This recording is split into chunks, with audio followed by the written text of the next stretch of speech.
been doing graffiti for a long time. 34 now.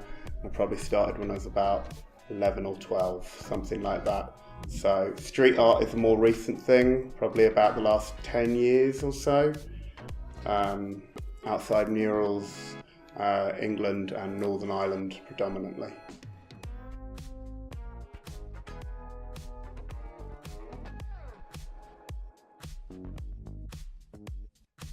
I was inspired by the local artists in the area who were getting a lot of work around Dublin and Belfast and so on, and they had a few wee places in learning where they would practice and so on. I was practicing on the same walls and they were very encouraging. I suppose there are a few people along the way, a few other artists I worked with. Some street artists I've worked with have come from a graphic design background and things, and that was something I did as well. I did graphic design and I didn't really see much of a similarity between the two, but when I moved into street art I saw how I could take a lot of the things I'd learned in graphic design and use them for creating bigger murals and stuff like that.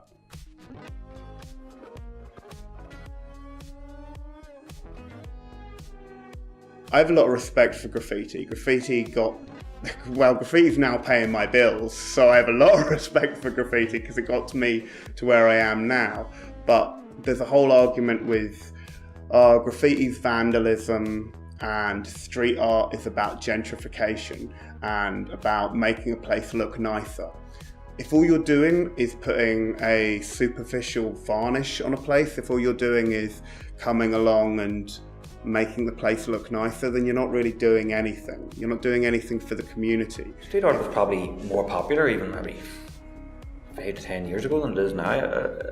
I don't think it gets the recognition it really deserves, especially in the art world. I think there's a lot of snobbery towards it, as if, sometimes people think people do street art, they can't actually paint, or they're not good at art, or I don't know, there's a lot of this.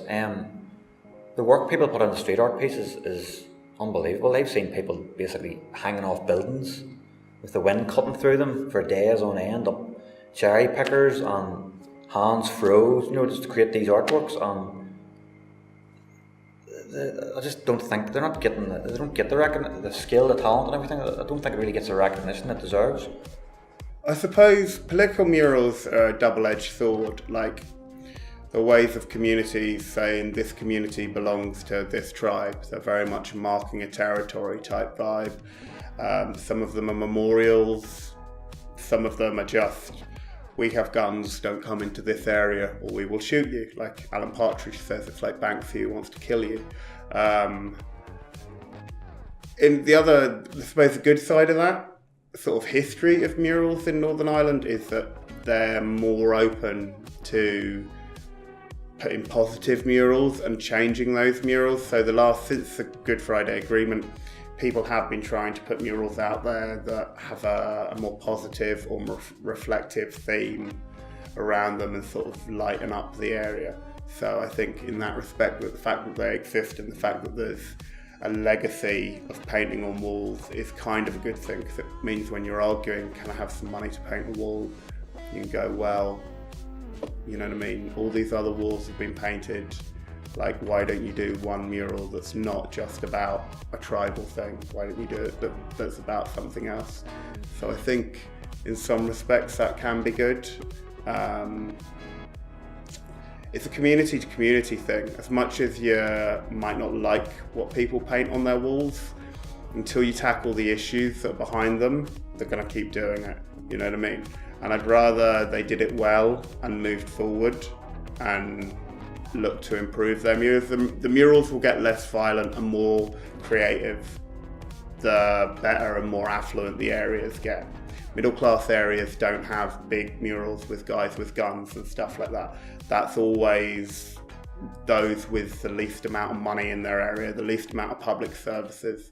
It always seems to be that sort of, the direct link to the economy of the area. So I think there's no point complaining about it. It is what it is. It's a part of this culture and it's here. So live with it. If you want to change it, improve the area and improve the chances people have, and they'll take that stuff down themselves. Like, there's a legacy in Northern Ireland of painting murals, painting political murals, and that is a sort of double-edged sword in that it's a good argument for why we should keep painting murals as it's part of the culture, keep painting them.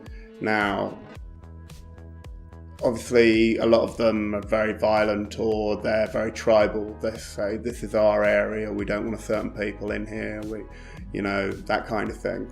So there has been, since the Good Friday Agreement, a movement to try and bring more neutral murals that sort of promote the area or promote things that are more inclusive to all other cultures. And that's good that there is a legacy of it, and you can argue, well, look, painting on walls is something people do in Northern Ireland, so why don't we paint positive stuff on walls? I kind of, well, it's a personal view, kind of see the street art scene as in competition with them. There's a lot of bus tours and they do get a lot of attention, the political murals in Belfast. I remember doing an event called Hit the North in Belfast, and I think there was maybe 30 street artists from all around the world were painting beautiful pieces all over Belfast.